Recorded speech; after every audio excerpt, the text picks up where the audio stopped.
ഉയർത്തെഴുന്നേറ്റ യേശു കർത്താവ് ഉയർത്തെഴുന്നേറ്റ് കഴിഞ്ഞ് ആ യേശുവിൻ്റെ ഉയർപ്പിനെ വിശ്വസിക്കാത്ത ശിഷ്യന്മാരെയും ഒക്കെ അവൻ പറഞ്ഞ കാര്യമുണ്ട്. അവരുടെ അവിശ്വാസത്തെ കർത്താവ് ശാസിച്ചു. ഇന്ന് ഈ വചനം പറഞ്ഞുകൊണ്ടിരിക്കുമ്പോൾ എല്ലാ അവിശ്വാസത്തിൻ്റെ ആത്മാവും കുടുംബങ്ങളെ വിട്ട് മാറിപ്പോകട്ടെ. ഓ സ്തോത്രം. ഞാൻ പ്രാർത്ഥിക്കുന്നുണ്ട്, ഞാൻ ആരാധിക്കുന്നുണ്ട്, ഞാൻ സ്തുതിക്കുന്നുണ്ട്, എന്നാൽ ഇതൊന്നും ശരിയാകത്തില്ല. അവിശ്വാസം മാറിപ്പോകട്ടെ. കർത്താവിന് പ്രവർത്തിക്കുവാൻ കഴിയാതെ വണ്ണം നിങ്ങളുടെ കുടുംബത്തിൽ തുടരുന്ന എല്ലാ അവിശ്വാസങ്ങളും മാറിപ്പോകട്ടെ.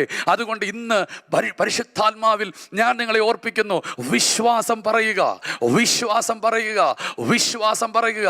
അവിശ്വാസത്തിന്റെ വാക്കല്ല.